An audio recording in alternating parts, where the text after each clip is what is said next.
kecurangan. Turunkan Jokowi. PDIP tidak akan mungkin ya ikut hak angket.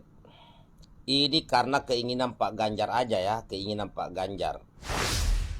Yang digerakkan masyarakat yang dibayar. Dan dari partai siapa yang menggerakkan? Partai Merah dan Partai Sapi. Untuk yang lainnya, saya pikir mereka berpikir bahwa ya kalah ya sudahlah.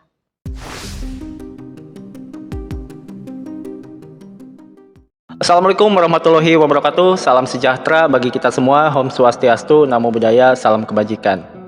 Nah, ada kabar menarik teman-teman. Ketika kemarin di acara ILC ini membahas tentang hak angket, dan ini menariknya di sini narasumbernya. Kalau menurut saya kayaknya Bang Karni Ilyas ini salah undang deh. Karena yang diundang dari pihak 02 ini salah satunya adalah Profesor Yusril Ihza Mahendra. Siapa yang nggak tahu beliau teman-teman ya? Secara ilmu kapasitas hukumnya kita nggak usah diragukan lagi. Secara pembawaannya yang tenang, dengan bahasanya yang lugas, yang jelas, yang pokoknya enak aja gitu didengarnya. Semalam mematahkan narasi-narasi yang dilontarkan oleh pihak 03 dan 01, terutama tentang pembahasan rencana usulan hak angket. Oke, kita akan lihat dulu videonya nanti, tapi sebelumnya saya mau menampilkan dulu untuk hasil real count sementara. Dan ini data sudah masuk 77, sekian%. Bisa teman-teman lihat dulu. Oke, kita lanjut guys. Jadi ada satu pernyataan menarik dari Deddy Sitorus, politisi PDI Perjuangan. Beliau mengatakan bahwa pemenang itu adalah yang punya kuasa dan uang. Jadi yang menang itu adalah yang memiliki kuasa dan uang. Lalu dia jabarkan, dia katakan, untuk menjadi anggota DPR RI saja, itu butuh uang 25 miliar sampai 30 miliar katanya. Untuk menjadi DPD kota atau kabupaten, itu setidaknya harus punya 4 miliar. Untuk provinsi, 10 miliar sampai 15 miliar. Nah ini menarik teman-teman. Lalu di situ, dia pun langsung bertanya pada semua narasumber yang ada di sana. Masa sudah pasti pemilu itu akan dimenangkan yang punya kuasa dan yang punya uang. Tidak ada rumus lain. Karena kalau hari ini saya yakin, kalau nggak punya 30 miliar susah masuk DPR. Untuk jadi anggota DPRD Kabupaten Kota setidaknya 4 miliar. Kalau dia provinsi mungkin 10-15 miliar. Kalau DPR RI 25, 30, 40 miliar, demokrasi apa yang kita harapkan? Dan Profesor Yusril pun memberikan statement yang menurut saya justru ini membalikan keadaan buat mereka.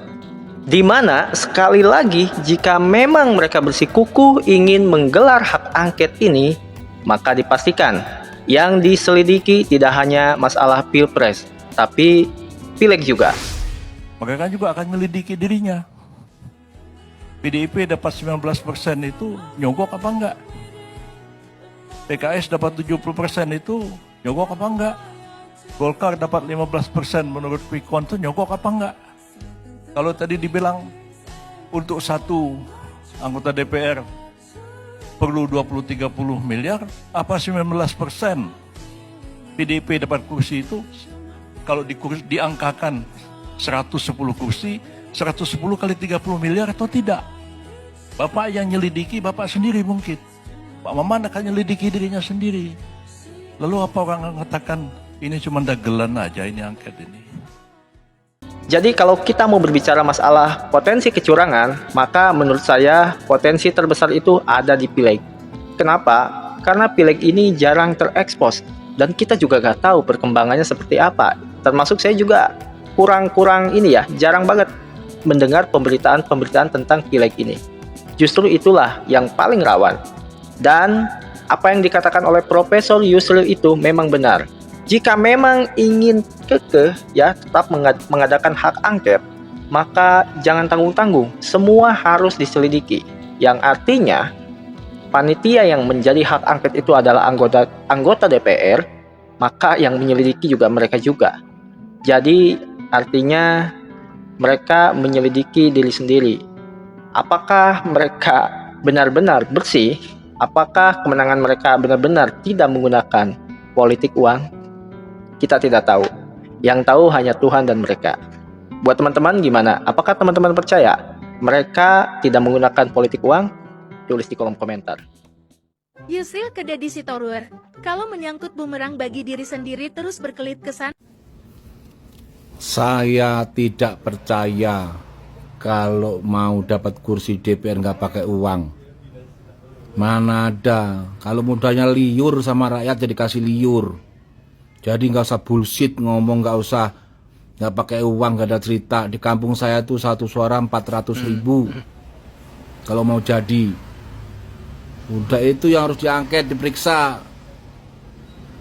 Kalaupun nggak pakai uang mungkin nyumbang sana nyumbang sini, nggak ada cerita kalau nggak ada mengeluarkan uang. Ngomong kosong aja itu semua.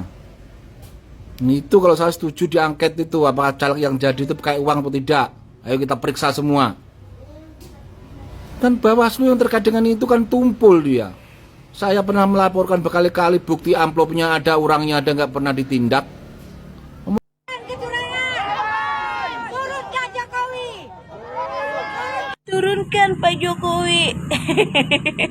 Lah ibu kemarin nggak nyoblos ya? Kan kita kemarin seluruh satu Indonesia ini kan nyoblos untuk mencari presiden yang terbaik dari yang terbaik, ya kan Bu? Nah, tanpa Ibu suruh turun, insya Allah Bapak akan turun dengan rasa terhormat. Karena beliau selesai dengan tugasnya, tugas negaranya. Ibu giliran BLT paling antrinya terdepan, bansos paling terdepan, kan? Aduh, ibu sekarang aja berkuar-kuar turunkan Pak Jokowi. Kemarin aja, Masya Allah Pak Jokowi, terima kasih banyak ya Pak Jokowi bansosnya, BLT-nya. Ya Allah Pak Jokowi sampai nangis kan, terharu kan. Gila sekarang aja, ibu ini dibayar berapa sih Bu? Jadi kawan, PDIP tidak akan mungkin ya ikut hak angket. Ini karena keinginan Pak Ganjar aja ya, keinginan Pak Ganjar. Ya karena Pak Ganjar suara PDIP tidak bisa untuk angket, dia mulai mempengaruhi partai koalisi perubahan. Mulai mengajak Pak Anies CS, mulai mengajak Nasdem. Kalau Nasdem, PKS dan PKB mengikuti dan menurut kepada keinginannya Pak Ganjar, berarti Pak Ganjar lebih hebat daripada Nasdem, PKS maupun PKB. Kuncinya itu. Padahal kalau kita lihat bisa dianalisa, Pak Ganjar sendiri sudah mulai tidak diperhatikan oleh PDIP. Gara-gara Pak Ganjar suara PDIP turun. Nasdem pun sama. Gara-gara Pak Anies suara Nasdem juga tidak meningkat signifikan. Artinya hak angket tidak akan terjadi kawan. Ibu Megawati itu strategi politiknya mantap. Dia akan melihat untung ruginya. Dan kayaknya Ibu Megawati hanya melihat kerugian. Kerugian aja yang dilihat itu kawan. Kalau ikut hak angket. Baikkan videonya. Berhubung ini surat terbuka untuk para pendukung Pak Prabowo dan saya salah satunya ya Mbak ya. Mungkin kalau pertanyaan ini diberikan kepada pendukung yang lain juga reaksinya akan sama seperti saya. Saya coba kasih paham sedikit ya Mbak ya. Biar ini nggak menjadi kebiasaan. Tolak ukur ibadah seseorang itu selalu dipertanyakan. Ya kan? Keistiqomahannya. Karena begini Mbak. Ketika kita berbeda pilihan, bahkan berbeda keyakinan soal agama atau pada Tuhannya, itu tuh nggak bisa dipertanyakan, ya, secara umum terhadap siapapun. Karena masalah ibadah itu cukup Tuhan dan kitanya saja yang tahu seberapa istiqomah ibadah itu terhadap Tuhannya sendiri. Jadi jangan jadikan ketika kita berbeda pilihan itu sebagai tameng tolak ukur ibadah kita terhadap Tuhan itu sendiri. Ya, mohon maaf sebelumnya. Saya mau tanya, apakah ketika Anda mempertanyakan soal ibadah seseorang, keistiqomahan seseorang, Anda sudah bagus ibadahnya. Anda sudah istiqomah tentang cara Anda memuja Tuhan Anda sendiri. Anda seorang Islam kan? Seorang Muslim kan?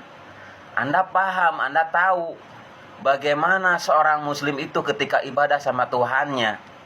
Bagusnya seperti apa? Apa kita harus mengumbar kepada semua orang gitu ketika kita mau melakukan sholat? Permisi Pak, Bu, para tetangga semuanya saya mau sholat. Entah itu sholat sunat, entah itu sholat wajib, tahajud dan zikir. Apakah harus seperti itu? Jangan jadikan ketika perbedaan pilihan itu, ya kan, menjadi sebuah tameng tolak ukur ibadah seseorang. Jangan membuat kegaduhan, Mbak, ya. Di luar sana udah banyak banget orang-orang yang membuat ramai tentang pemilihan presiden. Jadi tolonglah ya, bantu ya untuk mendamaikan suasana. Jangan memperkeruh suasana, Mbak. Ya, Anda sendiri aja belum bisa menutup aurat. Anda yakin ibadah Anda itu sudah bagus di mata Tuhan selain di mata manusia?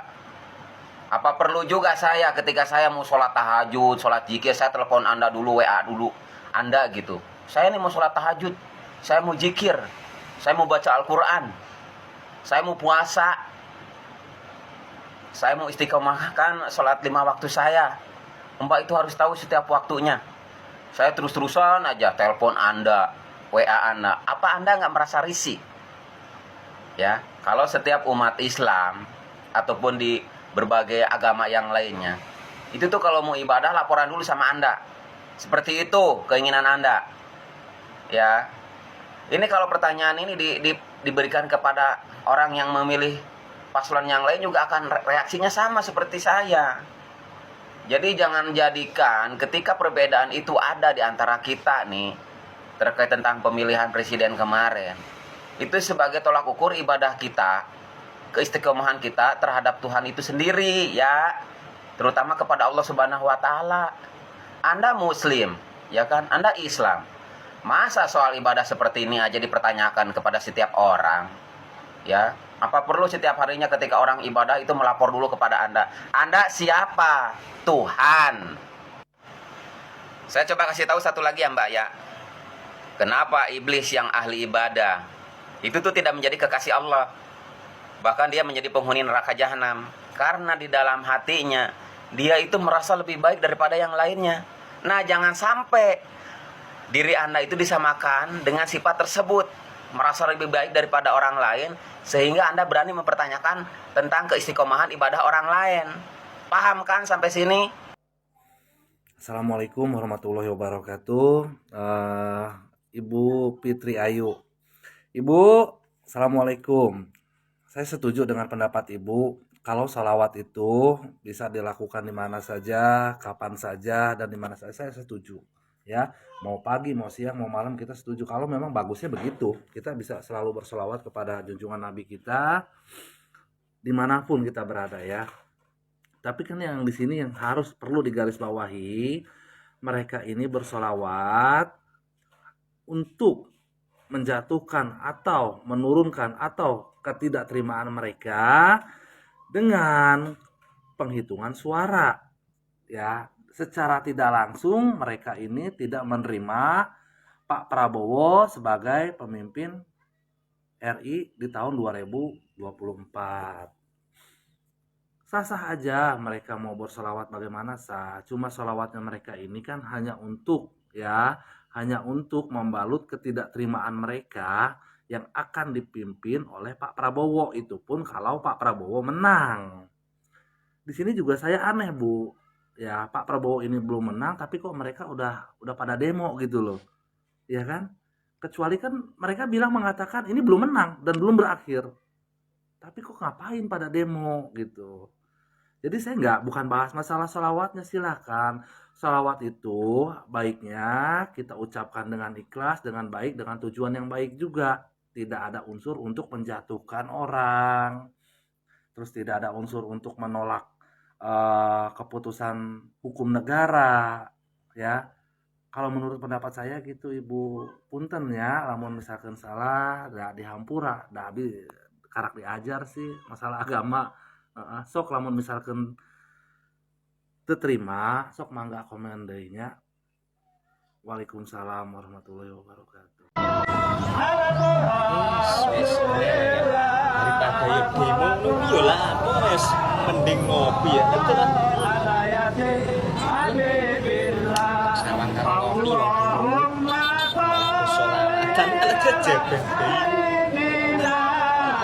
lanjutkan ngopi sih ngopi bener seleh demo ngono kuwi lah wes ngopi enak bolone Mas ya duduk di rumah jam nyeni happy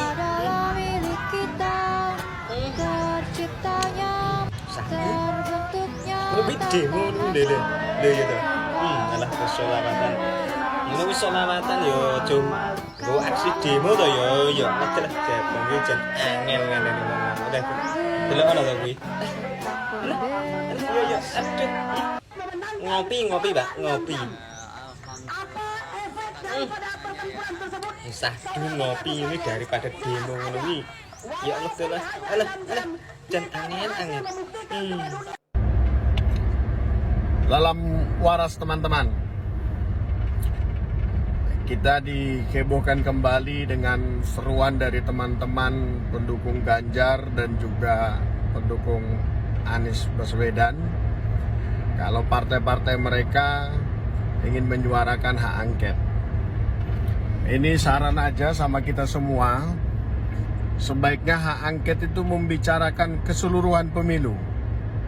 Jadi kalau keseluruhan pemilu itu tidak hanya bicara pilpres, tapi bicara juga pencalekan dan juga pencalonan DPD, semuanya dibahas di situ. Jadi sebaiknya memang hak angket yang akan dilakukan oleh DPR juga memeriksa diri mereka masing-masing. Karena saya juga belum pernah menemukan anggota DPR RI yang duduk tanpa harus membayar suara masyarakat. Jadi sebaiknya itu juga diperiksa semuanya. Jadi kalau memang betul caleg itu membayar suaranya, sebaiknya dianulir juga, dibatalkan juga gitu loh. Nah, jadi jangan hanya bicara soal pilpresnya aja, kecurangan-kecurangan yang terjadi. Karena membayar suara masyarakat itu juga kecurangan. Atau teman-teman tolong komen di kolom komentar, siapa yang teman ketahui DPR RI yang tak bayar atau tak mengeluarkan dana sampai miliaran rupiah untuk jadi DPR RI. Saya pengen tahu juga gitu. Bila perlu saya berani cium kakinya kalau memang itu benar. Salam waras teman-teman. Agak lama nih, 9 menit 16 detik. Tadi ya, saya ibu-ibu live pakai daster. TikTok. Dan saat live TikTok ada 3 pertanyaan di dalamnya. Yang pertama, apa pendapat saya tentang demo 1 Maret besok? Yang kedua, apa pendapat saya tentang hak angket? Dan yang ketiga, apa pendapat saya tentang bagi-bagi sembako yang dituduhkan untuk kubu Prabowo Gibran yang melibatkan dana dari pemerintah. Baik saudaraku yang terkasih, saya akan menjawab. Pertanyaan pertama untuk demo 1 Maret. Saudaraku, kita pernah ada demo yang jauh lebih besar. Ingat kan ada 411 sama 212.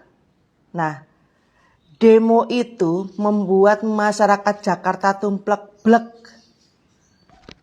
Dan itu demo sangat mengerikan. Tapi apa yang terjadi semua bisa teratasikan dengan baik.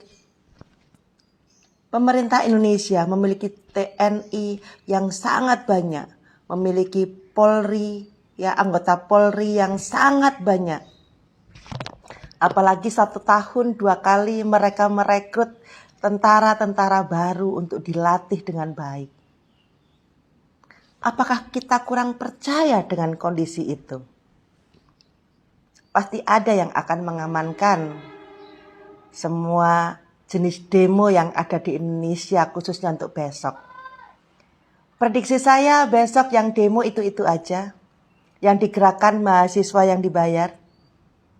Yang digerakkan masyarakat yang dibayar. Dan dari partai siapa yang menggerakkan? Partai Merah dan Partai Sapi. Untuk yang lainnya, saya pikir mereka berpikir bahwa ya kalah ya sudah lah. Karena kita melihat yang oposisi kan 2 partai itu kan.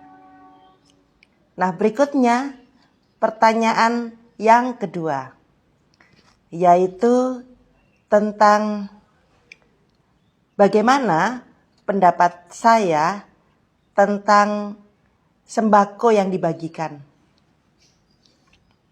Saudaraku yang terkasih, saya kira bukan hanya Pak Prabowo Gibran yang mungkin bagi-bagi sembako, atau mungkin para caleg, calon gubernur, calon caleg DPR RI yang bagi-bagi sembako, karena itu bukan rahasia umum lagi. Bulan Desember, saya pun ada dikasih orang beras dan stiker gambar capres. Ya cuman nggak mau ngomong aja, karena gini loh, kita dikasih orang, ya dikasih ya diterima ya, perkara nanti stikernya mau dipasang atau enggak, kita kan juga bukan orang yang harus menerima karena harus memilih dia kan. Masyarakat kan juga seperti itu, ada bantuan, ada Terima sembako, dikasih, ya sudah diterima saja. Bahkan sekeliling saya sini juga banyak kok yang terima angpau, amplop uang transport untuk nyoblos. Nah, dari berbagai caleg. Ada caleg yang nggak modal sama sekali, dan dia akhirnya juga tidak dapat suara, karena ini sudah menjadi budaya. Ya nggak perlu disebutkan lah, nggak perlu disebutkan. Tapi silakan kalian bisa cek sendiri, tanya kanan kiri, termasuk sembako tadi yang dibagi di bulan 12. Anda tanya, mungkin Anda lihat di rumahnya ada tempelan stiker, ya, paslon tertentu. Ya karena mereka aja baginya bulan 12, kejauhan. Jangan sampai nggak ngaku ya. Nah kemudian, Ayo, siapa? pertanyaan yang berikutnya. Tentang apa tadi? Tentang hak angket. Nah, hak angket, gak usah khawatir deh masyarakat. Suara Janggar dan suara Manis itu digabung, itu masih ada selisih 16% dengan suara Prabowo Gibran. Jadi nggak usah khawatir, ya.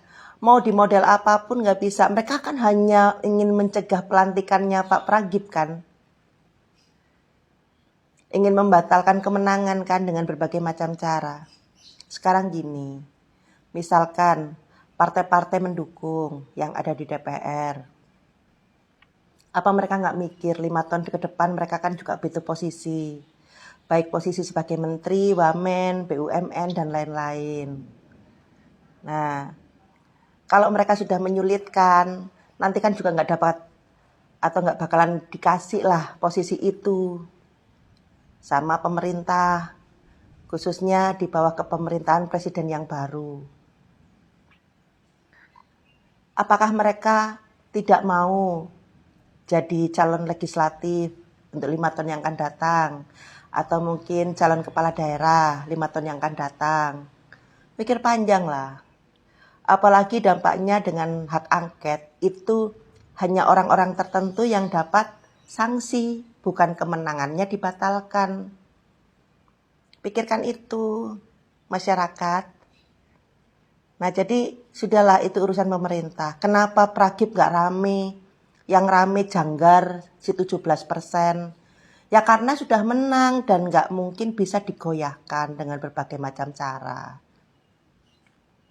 Orang DPR juga diem-diem aja kan. Yang rame juga orang-orang yang ada di medsos kan. Sudah masyarakat tenang aja. Mau pemilihan kayak apa? Hasilnya bagaimana? Di tempatnya Butet Kertarajasa yang mengatakan Pak Jokowi ASU dan wedus. Nah, di tempatnya dia itu Janggar kalah.